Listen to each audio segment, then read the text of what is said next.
yun sir, mapapansin nyo po ay naka-stack kasi yung mga tubig. Ito po kung mapapansin nyo sir. Ayan.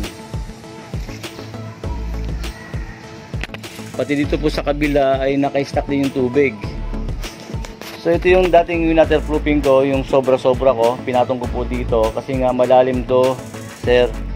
Kaya marami ng bitak dito sa may Pineapple Street. Kaya medyo nawalan po yung gaano mga bitak-bitak dito. So yun sir, kailangan talaga ay matanggal po yung stock na tubig dito. Ayan po yung kanyang mga floor drain. Ay yung dalawa, mataas po masyado yung dalawa. Ayun naman yung isa sa kanto ng poste. So hindi po tayo pwedeng magbutas dun sa may pader.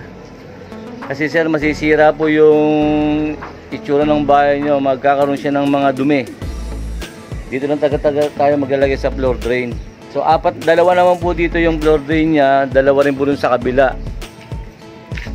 Talagang dun lang po talaga nagbabara po dun sa takip niya. Ayan, puro lumot na po siya.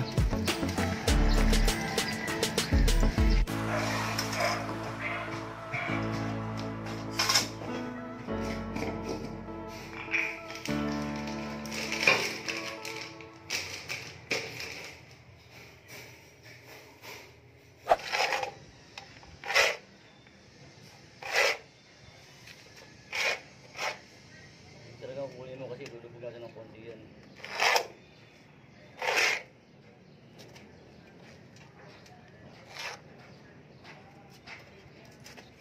So yun mga kagarahe, ay maglalagay tayo ng clean out dito sa rooftop. Kasi guys, ito yung dating nakamount dito sa clean out.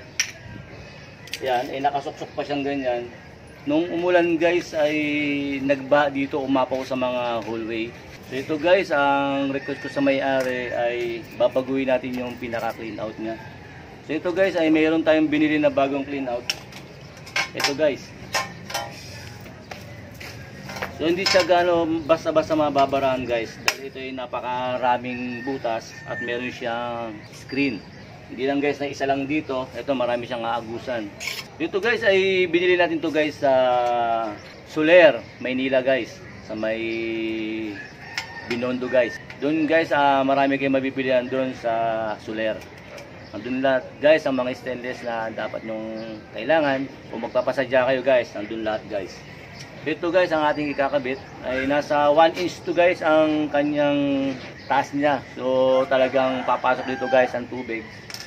At hindi siya mahihirapan guys. Ito guys, ganyan ang forma niya guys. So ito ay sisinsilin guys ng kasama ko.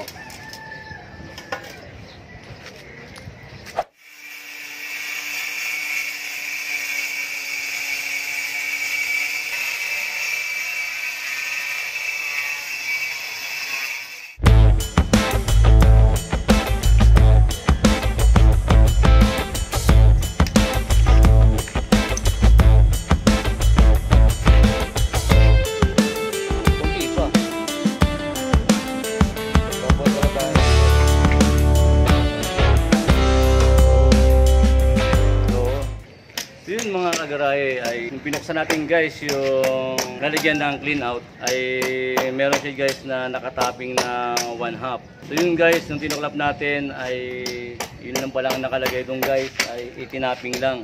Sa atin naman guys, ang gagawin natin sa pag-waterproofing po natin ay uunahin mo natin guys lilinisin natin tong rooftop guys ay gagamitin natin siya ng pressure wash. Yung pangkarwas guys, gagamitan natin siya. Kailangan guys matanggal natin yung mga alikabok at yung mga lumot. Meron tayong ipapatong guys na pang waterproofing na dapat yung hindi siya naaarawan guys. Pagkatapos natin maglinis guys, lalagyan natin siya ng waterproofing. Ngayon guys, ilalagyan natin siya ng topping. Pagka-topping natin guys, ay meron naman tayo siyang ilalagay na pang final. Yun na yung pang final na ulan araw guys. Yun ang ilalagay natin. Yung tinatawag dun guys sa ilalagay natin na waterproofing dito ay sandwich guys. Isa-sandwich natin yung topping dito. Para sure talaga guys na walang tatagas sa ilalim. So ito guys, yung mapapansin nyo yung mga dating tinapping nila dito ay hindi sila naglagay ng waterproofing sa ilalim. So yun guys ay makikita nyo ay may mga konting mga ano na. Yung sinisil namin guys ay madali siyang matanggal. Yun guys, ang ating iwa-waterproofing guys ay nasa 160 square meter to guys. Kasama na yung ibabaw. So yun ang ating iwa-waterproofing guys. Pati guys yung mga ibabaw ng hallway ng hagdanan, dati na natin yung guys sinanwich. So yun guys, papatungan na naman natin siya uli sa susunod pag-topping natin dito. So yung mga ginawa natin guys ay wala nang problema, pero guys ulitin natin guys, papatungan natin siya. Yun guys yung ating gagawin, 160 square meter to guys. Nandito tayo guys sa rooftop. Dating followers natin to guys, dito tayo sa New Lower Bicutan. Nakisisil yung kasama ko. Abangan nyo guys, ang lalagyan natin dito na waterproofing ay isa-sandwich natin guys. So ito guys.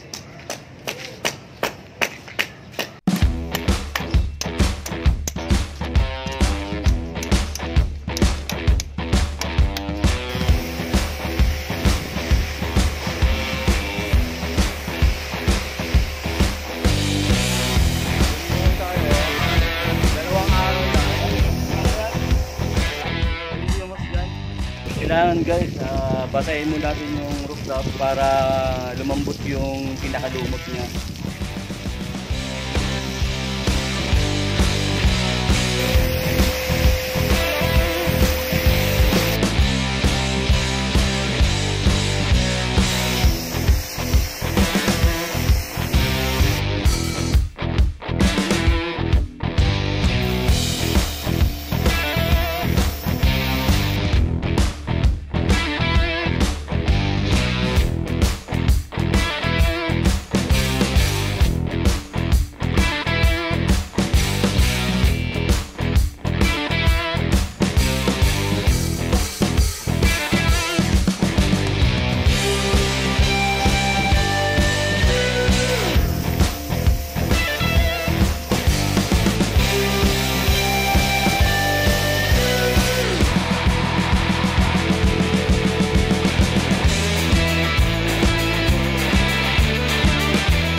Yun guys, ay barado na yung downspout ng rooftop. So ito guys, dalawang barado siyang PVC. So ito, meron tayong followers guys na nagpadala sa atin guys ng panundot ng mga bara ng mga PVC guys. Salamat guys kay Sir Talino po from USA. Ito yung pinadala niya sa atin, ay panundot po ito ng mga PVC mga nagbabara. So yun guys, ito ay kinakabit to sa pangkarwas, itong PVC na to guys. So ito guys, susubukan natin na linisin yung downspout niya guys. Ito guys ay nakalagay ay 40 meters to. Ito Sir Talino, ay susubukan po natin to sir, na pinadala nyo po from USA. Ito po yung kanyang mga fittings. Ano kaya magandang fittings ilagay natin dito? Yan, eksakto. Sakto yan, isang sukat tayo.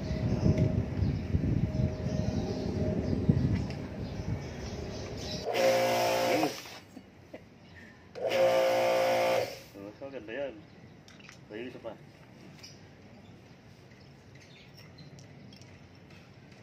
Testing natin lahat yan. Ito, ano ito? Ito na sa testing. So yun guys, ay barado tong downspout. So bubuga natin guys ng itong panundot na to. Sige pre. Sige, open mo na.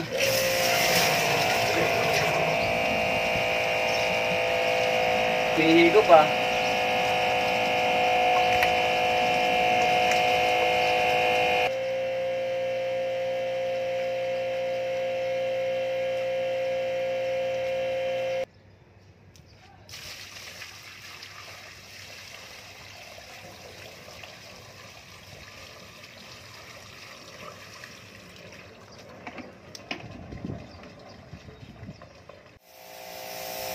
Yun mga garahe, ay tuloy na naman ang pagkakarwas natin ng flooring.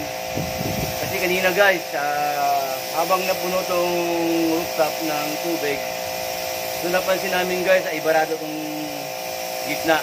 Yun guys, ay naremedyo na namin na-discard na namin guys dahil sa tulong ng pinadala sa akin ni Sir Rico from USA guys. Nagpadala siya sa akin ng gamit na panundot ng mga clean out, mga PVC guys. Kinakabit yung guys sa pang pressure wash. Kaya natanggal namin guys yung baradon. So ito guys, back to carwash na naman kami. Doon guys sa kabila ay barado rin yung gitna. So dito, pagkatapos natin dito ay itutuloy natin yung gitna, linisin guys. Ito guys, alalayan ko muna yung aking kasama.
So yun mga agarahe, ay nalinis natin guys yung pinaka rooftop.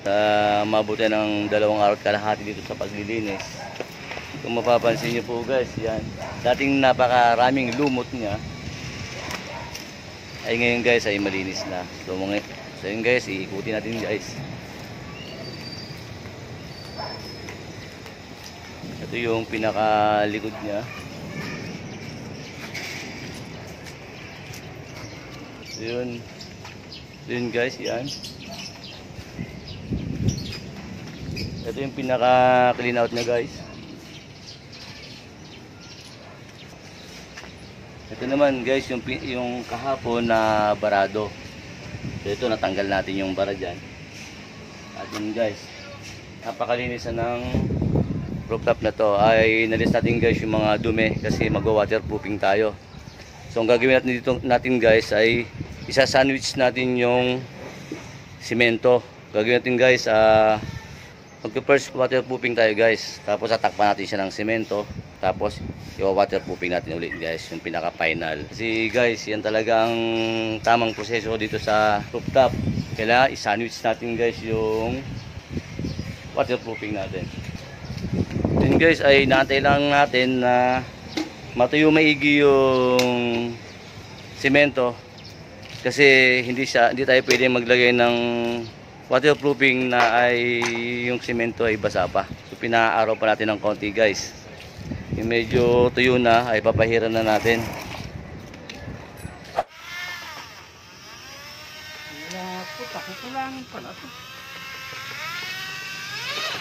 Kailangan niyang pre sa 2 balde, maubos natin yung kalahati.